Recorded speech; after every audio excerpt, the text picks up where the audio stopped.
What's up guys, and welcome to a rather different kind of video, at least on my channel. No music today, just me talking, answering some of your questions, so apologies in advance. But yeah, we just surpassed 45,000 subscribers, which is incredible to me. I mean, it's amazing that so many of you watch regularly my videos. I did not expect that at all when I started this whole thing. So yeah, thank you very much for all the support. I really appreciate that. And yeah, I thought let's do a little Q&A thing here on YouTube. We did that already twice on my Instagram account in the past, so that was fun to do. So I thought, okay, let's do it here as well. And yeah, let's see what kind of questions you guys came up with. And to not make this video unnecessarily long, let's jump right into the questions. CPM89, I want to ask when you start listening to black metal. Yeah, that started when I was 16 years old, I think. I had my very first band back then. We were like a cover band, just for fun, doing all kinds of cover songs of our favorite music that we were listening. Very mixed also, like we played Metallica, Slayer, but also System of a Down, and like just anything that we liked. Like one guy came and said like, hey, you know this song, let's play that. And then yeah, we learned all that stuff, played it basically mostly for ourselves, maybe for some friends as well, like doing parties in the rehearsal room and stuff like that. And our drummer was a really good drummer, awesome pianist as well. And he was really into black metal back then already. And then he showed me one day Transylvanian Hunger by Dark Throne, and all kinds of stuff like the late Immortal stuff and Dissection, Storm of the Light Spain album. And yeah, ever since I was hooked. So yeah, thanks Fabian for showing me this music genre. Valk Sorrow, Gear Tour, when? Yeah, I have nothing like that planned yet. Let me know if you want to see stuff like that, like a studio tour or gear tour, whatever. Let me know down in the comments, and yeah, I could do something like that. Barrand96, who's your favorite non-metal artist? I would go with Zeppelin, maybe? Yeah. Anarchivist, any plans for a 50k special already? Yes, actually something like that is planned already. I'm still figuring out some stuff to make that happen. But yeah, just follow me on maybe Instagram and my Facebook, or here on YouTube, of course. I'm gonna be announcing whenever that's gonna start, because yeah, I'm actually gonna be needing some of you guys to make that happen. But yeah, can't tell you much more about that, so just stay tuned, and yeah, we'll see whenever that's gonna happen with the 50k. Martin Timko asks, how do I sing like you? I mean, I'm not a vocal coach, so the best advice I could give you would be just do it. I mean, that's the way I started out with my vocals. Just practice. I mean, at home, when you're alone, something like that, for example, or if you have a rehearsal room, do it there. Just take your favorite songs and try to sing along with that, because it's always a different kind of sound when there's music playing along, like singing or doing these black metal screams just without music, anything. That sounds really weird and really wrong, but once you get some guitars and drums and stuff like that into it, it sounds much better than you would expect, actually. One thing I would watch out for is it should not hurt, because just imagine you have to do an entire show, like sing for 1 hour, or even when you do a tour, you have to be able to sing yeah, every night of the tour. And of course, if you lose your voice after a couple of minutes or after one show, then yeah, you're pretty much fucked. So yeah, pay attention to that. Experiment what sounds good, what feels good. And I think learning your vocals is a pretty long process. Yeah. Volodymyr Hoysan, I hope that's pronounced right. Any plans releasing the high-res collection of your covers? Yes, actually on my Patreon page I upload all the high-resolution audio files to download for my patrons.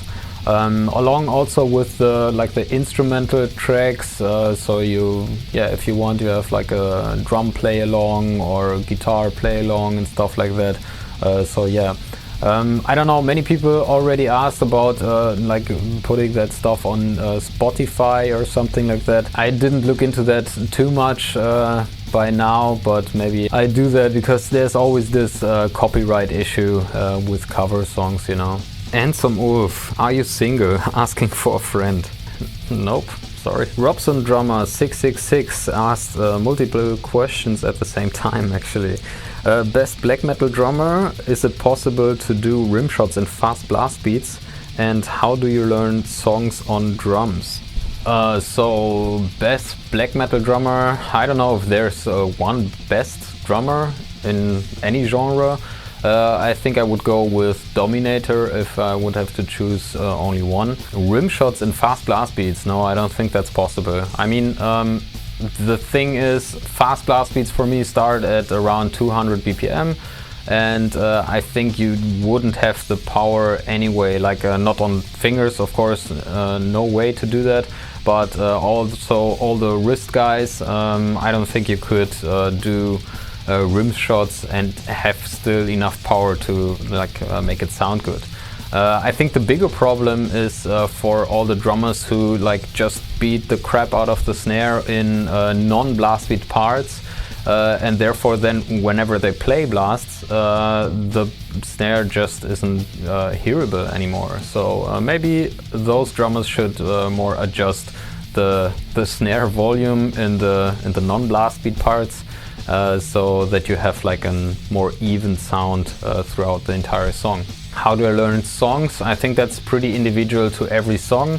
Usually what I do, I get down the song structure, of course. I take a piece of paper, I write down, for example, 4 times blast beats on hi-hat, 4 times double bass with snare on 2 and 4, and stuff like that, you know, just to have something remind me what's the next part and how many times it comes. But actually what helps me the most, I also try to learn the guitar parts of the songs, even though I'm the drummer then, because then it's less likely to get lost in the song, because you can listen to the guitars live and then you know whenever the changes come, because yeah, usually whenever the next guitar part or the next drum part also comes, there's like some fill or something like that on the guitars as well. So yeah, I make sure to learn more than just the drums. I learn the lyrics, the guitar parts and stuff like that. That helps a lot. Manu also sent multiple questions. Where are you from and how did you start with everything, music and YouTube? Yeah, I'm from Germany. I live here in the very western part of Germany. I was born here as well. So yeah, basically all my life I live in this area. And yeah, music, I started playing classical guitar when I was 5 years old. Eventually, of course, switched to electrical guitar, and later on, I think with 16, 17, something like that, I started to play drums as well. And the YouTube thing, yeah, that's actually a pretty big question. That started around 10 years ago. I had a pretty severe injury in my cervical spine. I actually had both arms and both my hands partially paralyzed for I think 6 or 7 months, something like that. So yeah, of course I was making music all my life, so I couldn't imagine a life without making music. And I had to basically relearn how to play guitar, how to play drums and everything. Basically also like preparing my food and drinking from a cup and all that kind of stuff. So yeah, my first goal was to get back on playing guitar, playing drums again, and relearn at least all my favorite songs of my favorite bands, for example.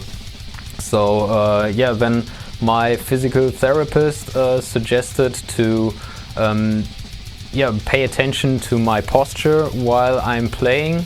And yeah, of course, when you put up a mirror and while you're playing you look at the mirror, that's not realistically, because then yeah, you pay attention. So what we did was, I just put a camera, like a very cheap camera, like behind me or to the side or something, or in front of me.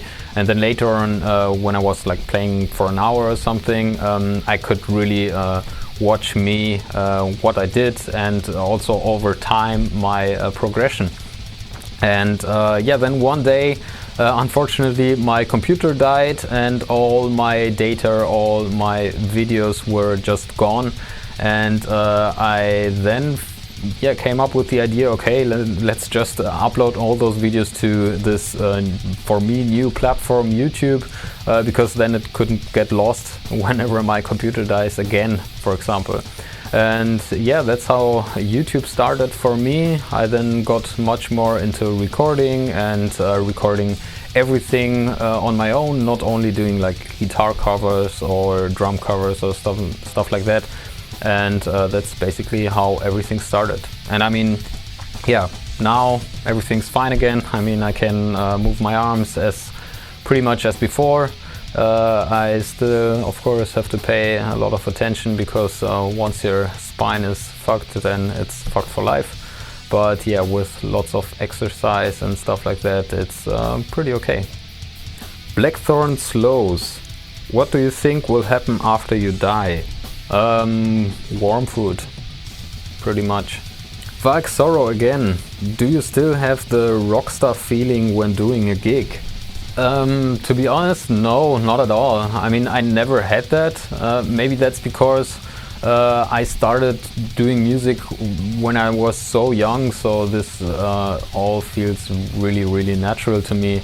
I think the very first concert I had when I was 6 or 7 years old, when I was playing in this classical guitar orchestra. So that was just fun, like just to play for other people, being with them.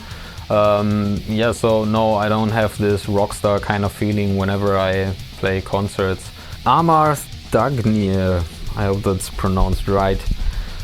In your opinion, what impact does the internet have on metal, if there is one? Yes, I think there's a huge impact of the internet on the whole music scene, I think. Not only is it much easier to learn all kinds of new stuff, like whether it's an entire instrument, how to play an instrument, or recording techniques, how to bring out your music to other people, stuff like that. But also it brings you much closer to other musicians from all around the world. Like, for example, founding a band is much easier. You just write on Facebook or whatever that you're looking for musicians to create a new band, and that's much easier than it was before. Like, I mean, back in the days when you had to announce in a newspaper or in a magazine or whatever. Actually, for example, in most of the bands I played in, it was like that we didn't live anywhere close to each other. Like in Nagaroth, it was like one guy lives in Switzerland, one in Netherlands or whatever. So we never had the chance to come into one rehearsal room, practice the songs together, and then go to a show. It was always just via the internet. Everyone had to practice their stuff alone at home, we exchanged all kinds of information via the internet, and then actually just met at the concerts. Most of the times for the first time ever, and still managed to play a show and make it look like we would be rehearsing twice a week, for example. So I think that's a really good thing the internet does for metal scene, or in fact the whole music scene in general. Suzanne wants to know, what do you do for a living next to your music, or can you live from your music? No, I cannot live from my music, and to be honest, I don't think I want to be able to live from my music, because I think what drives me, or in fact any musician, is the passion that you do, to push yourself to do what you like to do with the music. And once it gets to be this obligation because you're relying on the income of your music, then this passion gets to be less of a priority, because yeah, of course you have to please a bigger audience. And yeah, I never wanted to do that. I never wanted to have this this pressure from outside. Maybe I always want to do whatever I like to do. If anyone else gets a joy out of it, yeah, that's amazing, and I'm really happy about that. But yeah, if I wanted to quit tomorrow, then I can quit, do something else. I think this freedom is what I enjoy the most. Yeah, what I actually do for a living is yeah, just some really boring office job. I mean, before my spine thing, I was a craftsman, and yeah, pretty passionate about that job, to be honest. But yeah, ever since that, I have to do something less physical. So yeah, that's what I do, and I mean, it pays the bills. The working hours are good, so I can do what I want, like music. That leaves me enough free time to do that. So yeah, that's pretty okay. Ramiro, what's your favorite movie? Greetings from Mexico. Star Wars: The Empire Strikes Back. Sumberland, tell us a little bit about what you do beyond being a sick musician. Yeah, well, not that much actually. I mean, music takes up most of my free time, as you can imagine. I do some rock climbing and bouldering. I'm actually a climbing coach as well, so that takes up some of my free time. And yeah, I actually stopped teaching guitar and drums like a while ago because of lack of time, basically. I have a regular job, so that's a big chunk of my time every day.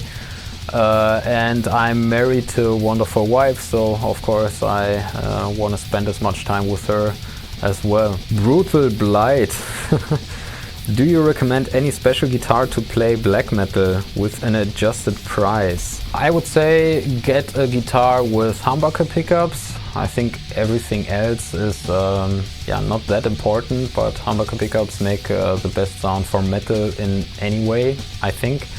And yeah, for cheap guitars, I would go and take a look at the Harley Benton guitars. I mean, I have this new Harley Benton bass. You might have seen that in my last videos, and I'm really impressed by the quality and the sound especially. I mean, that one was around 200 bucks only, so really affordable, but the build quality is outstanding. I mean, it plays so well, like a really premium instrument. And for guitars, they have some really nice and interesting looking metal guitars as well. So yeah, I myself am thinking about getting some new Harley Benton guitars maybe in the future. So yeah, I think that's really interesting. Harley Davidson, hey, how are you? Have you ever had a situation that someone recognized you on the street or somewhere? Yeah, I had that, not that often of course, but outside of concerts or festivals, I had that a few times. Like one time in the subway, some guy recognized me. He actually didn't say anything, but he took out his phone and yeah, what seems like making a video of me. Like that was really weird. Like we were sitting across each other and he just looked out the window and took a video of me, whatever. I had to get out the next station anyway, so yeah, I didn't say anything and didn't bother much. And there was another time when some guy like just recognized me on the street and was like, "Hey, aren't you that guy?" And I'm like, yeah, I'm that guy. But yeah, it of course doesn't happen so much. Like I don't go to the supermarket and there are people recognizing me all the time. Maybe that's also because yeah, of course now I live like far away from any metal scene, so yeah, nobody knows me here. White Falcon Studio, do you do session jobs for bands? Not so much anymore, actually. I did that more frequently in the past, but yeah, because of lack of time, I don't do that so much right now. From time to time I do some session jobs, but more for recording an album, but then I really have to be into that music. So yeah. Jim is wondering, if you only had one amp, one guitar and one pedal to take to a show, which would they be? Yeah, Jim, that's a very good question. And yeah, if you know me, you know that I like to have small rigs, like not bringing too much stuff to a concert. So that's what I actually try to do, like to bring as little stuff as possible. And I would go for my trustworthy PRS SE Custom 24 Floyd. I think it looks amazing, like really good for a metal show, of course. It sounds incredible. It has like splittable pickups. Yeah, I rarely use the split option, but it's good to have it. It has an original Floyd Rose, so that's really great for me because I use it a lot on stage as well. And yeah, it plays incredible. So that's my go-to guitar for, I think, at least the last 2 years. I think I have this. Ever since I got it, it's my live guitar.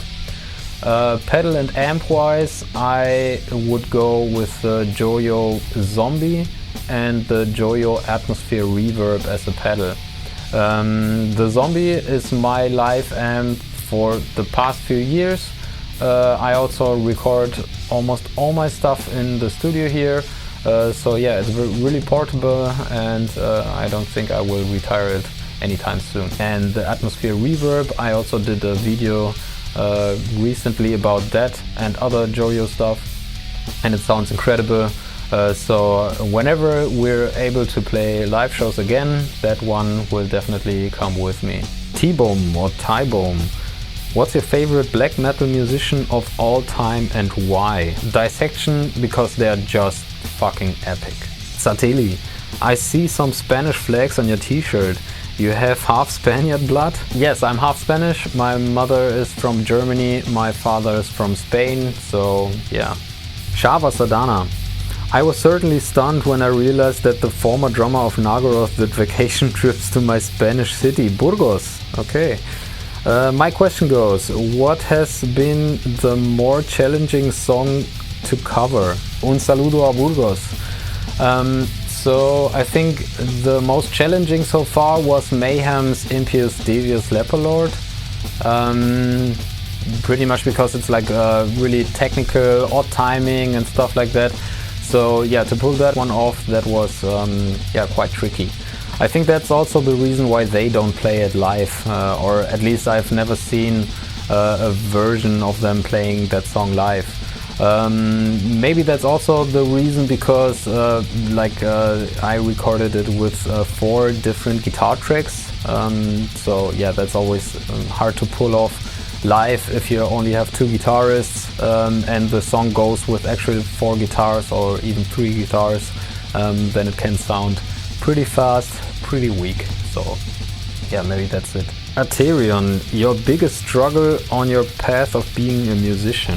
I think the biggest struggle was, of course, my injury back then, but I think in general the biggest struggle for me is also to find reliable other musicians. Maybe that's why I do this whole stuff on my own. But yeah, that's always a really big struggle, like finding not only one other guy or one other person to make your music together, but actually you need, of course, multiple people to make a band. So I think that's the biggest struggle nowadays, to have all the people with the exact same ideas and goals, and also the motivation to keep going forward. It's so common to have a band with good musicians, but then there's always like one guy always coming late, or not learning the songs correctly, not practicing enough, like having too many distractions. Yeah, I think that's the most difficult thing to struggle as a musician. Elorian Darklord, Which was the first musical instrument you learned and how come you expanded to more? Yeah, as I said, classical guitar was my first instrument. I think at around 12 years old I switched to electrical guitar, and when I was around 16 or 17 years I was writing songs for my band back then, and my drummer actually used to freak out a lot because most of the drum parts that I wrote were not humanly possible to play. So I thought, okay, to become maybe a better songwriter, I should learn at least like the basics of how to play drums. And yeah, then I got stuck to playing drums as well. Yeah, of course, bass and stuff like that. That's how it came together, like just to become a better songwriter. Because I think it's important if you write songs that you don't only focus on one instrument, but you have an idea of the entire thing that's gonna come out of it later. A bagpiper you met in Mexico. When you make a cover, how much do you think of emulating, if not replicating, the mixing style of said cover as part of the making the song as similar as possible to the original, or do you prefer to have a sound of your own? I never try to replicate the sound of a song, especially in all these old school recordings, because they always sound like shit. No, I try to make like the best possible sound I can come up with that fits within the song itself, of course. Johnny, what bands have you been in? Too many, man. Leonard, what parts of the world that you have toured that you like the most? I think I would have to say Russia, like in Moscow. That was really special time for me. I've been there twice. Once on a tour, very short time, but the next time I was there for a concert as well, but we had the opportunity to stay for a whole weekend, and yeah, that was an amazing time. A great city, awesome people there too. Also in Scotland, that's pretty nice there too, and in Norway that was very impressive too. So yeah, not too far away, everything, but those moments got really stuck with me. Wow guys, okay, I'm really blown away by the sheer endless amount of questions you guys sent me. I'm sorry if I didn't get to answer all of your questions today. Maybe we'll do this kind of stuff sometime in the far future. I don't want to turn this channel into just talking kind of channel, you know.